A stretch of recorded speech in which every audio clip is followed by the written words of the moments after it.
Hi, this is Glenn Doreen, electronics editor of Consumer Reports, and today we are at CES 2014 with our auto experts, Jim Travers and Liza Barth. Welcome. And the big question is, why are we talking about autos at CES, the Consumer Electronics Show? And that is one of the things that I've seen evolve. I've been going to the show for 8 years, and I have seen it evolve from year to year to year. That for the first couple of years that I was here, cars were just basically car stereos and and basically audio equipment, right? But in the past couple of years, things have changed dramatically. Why is that? What's going on in the auto space that has suddenly made cars electronic objects? Well, Glenn, it's the connected car, it's entertainment, it's a navigation, it's all of that. Virtually all of the development in cars these days is all electronics, whether it's fuel efficiency, safety, or convenience and staying connected, of course, on the road, navigation and whatnot. It's all electronics, so now we see more of the car makers here than ever before. And it seems interesting, this year in particular, I'm starting to see it go to the point where it's no longer just about integration of the of sort of like the functionality that you would find in a smartphone. Like, we're actually seeing smartphone operating systems find their way into vehicles. Does that mean that you're going to have to start thinking of the operating system of your car like you think about your smartphone? It seems that way. They're trying to make it natural. So if you are connected with your phone and you know how to use it, they want to keep it connected in the same way in your car. So apps in cars have been around for a couple of years. But they've always been sort of customized to the car, but there's this blending of the interfaces now where is it that a phone style interface is more natural in a car, or is it just that the flexibility of a system like Android makes development so much easier for people? It's kind of a combination, like people want a smooth transition into the car. They want to be able to have their contacts, their music, their preferences, their navigation, whatnot.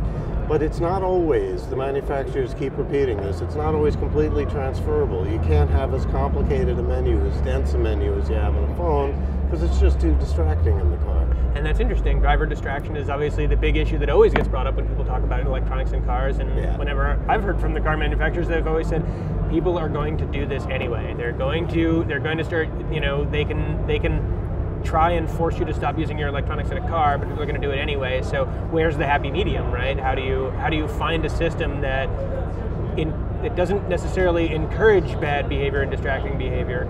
And I don't know, do the car makers have an answer for that yet, do you think? Well, they're actually trying to work on, the big push from all the automakers is human-machine interface. How does it connect intuitively?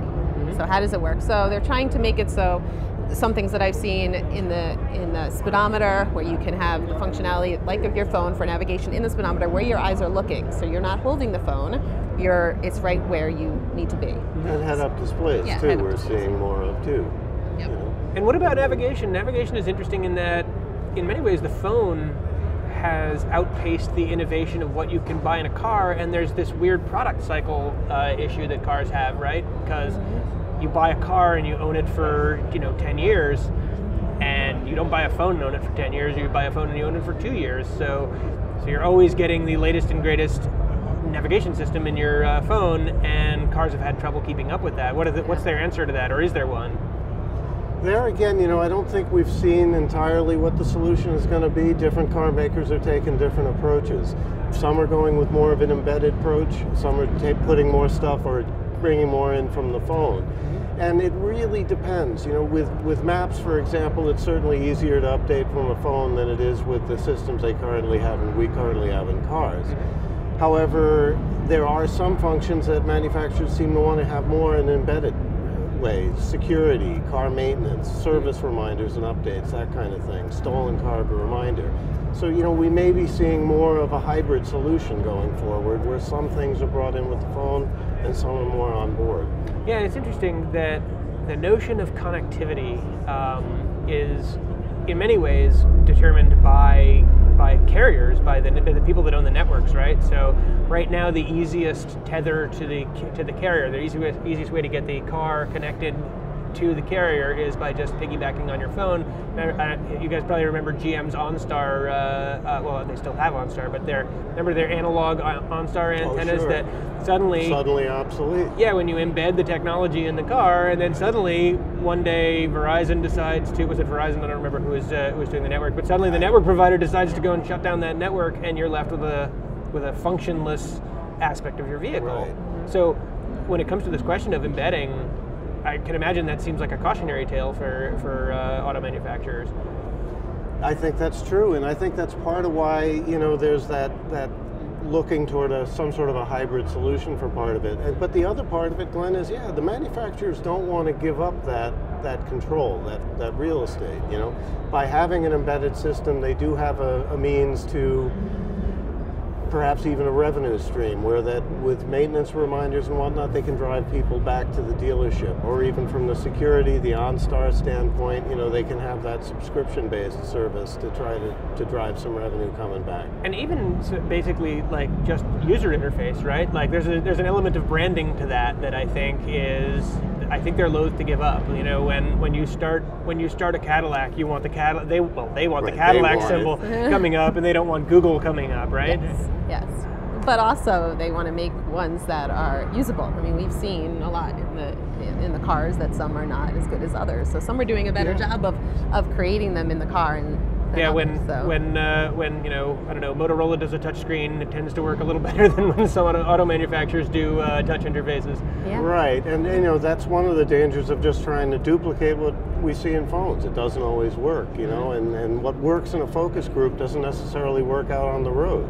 And cars phones have to be engineered to live on your person a lot, so they can be pretty rugged, but cars have to endure some punishing temperature differences. Moisture, yes. Sure. So I want to turn corner for just a second to something else that we've been seeing at the show, which is this sort of push towards autonomy, and I think I want to start by sort of defining for people what they think a driverless car means and what the auto industry is really sort of heading towards. Liza, you've been looking into this. Yeah. Why don't you talk what does autonomous mean? Are we going to jump into the back seat and fall asleep? Well, that's the question. I think people are still looking at the Google car, which is great technology, and they're pushing ahead, but we're not ready yet. We're not at that point. Well, not just that. We as people aren't ready for that, no, right? that's it. We're not ready. So yeah, it's not. I mean, Google's still working, and automakers are working on this, but we're not ready because there's all these other systems that have to take place first. We have crash avoidance systems that are really the first step to getting to full autonomy, and some of them give you semi-autonomous features. So it'll brake for you. So if we have forward collision warning with automatic braking, so you have a car in front of you, and if you don't react to the beeps that are telling you that you're going to crash, it'll press the brakes for you. And some of them even nudge you back into your lane, right? Yes, lane keeping assist. All these things are leading up to that, but we first have to get consumers to be comfortable with that technology. So did they decide that the sort of simple, buzzing and pinging reminders were, you ignore just like you do any backseat driver, and then finally they just need to take over for you?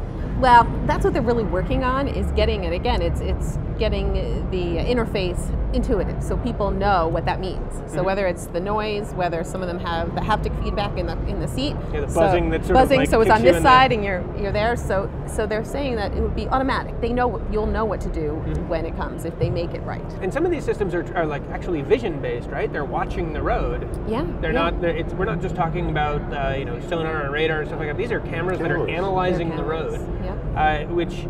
And so, to some extent, the technology to actually make a car drive itself is pioneered on the technological level, right? Yep. Yeah. These are the building blocks. But it needs to be. But it needs to roll out incrementally for people to even get what it does and how to use it, right? And also, frankly, I'm sure the insurance aspects of this are way heavily upon the or the liability aspects of this weigh heavily on the automakers, right? Yeah, well, there's a lot of questions on the liability, and it's not necessarily it's on the automakers, it's on the government, because they're still deciding where that works, what's going on with that. So there's still a lot of questions. The manufacturers are kind of hanging out, working on this behind closed doors in some ways, and waiting for the government to implement some type of policy just so they're all covered. They need a regulatory framework for this to even work. Yes. Because otherwise you're building blind, right? Like you're just engineering this stuff, and then suddenly it doesn't the government meet the cracks requirements, down. whatever those may be in the future. So what do you think it's going to take for? It's weird. So there's a regulatory there are regulatory steps that need to occur. So what do you think it's going to take for people to be comfortable with the car driving itself? Well, I think it's going to take a while. I think people still have to get used to it braking itself for you in some of these situations.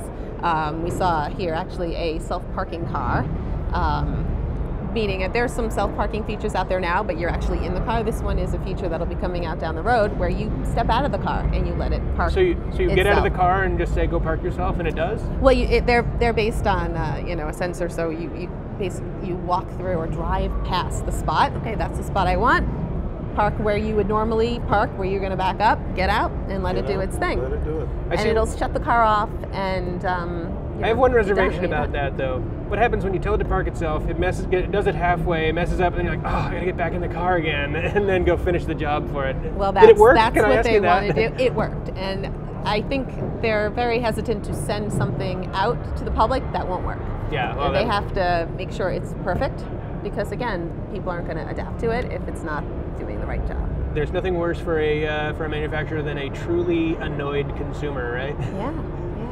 And it does take a while for people to adapt. Remember, some of us may remember when seatbelts first were mandated by the law, and it took forever for a lot of people to accept that as normal. And now it's completely second nature. Everybody gets in the car and buckles up right away. And it's interesting that we're sort of approaching autonomy through a series of safety features, right? That autonomy, I think in a lot of people's minds, is this sort of, I don't know, automotive laziness in some degree, where hey, I'll totally let the car fight through traffic for me, or maybe people are reactionary in the other way. Nobody's going to take over the driving task of my car for me, but it's actually in many ways a safety feature, right? And that's what the manufacturers are looking at it as. They're really only looking at it as they're starting out.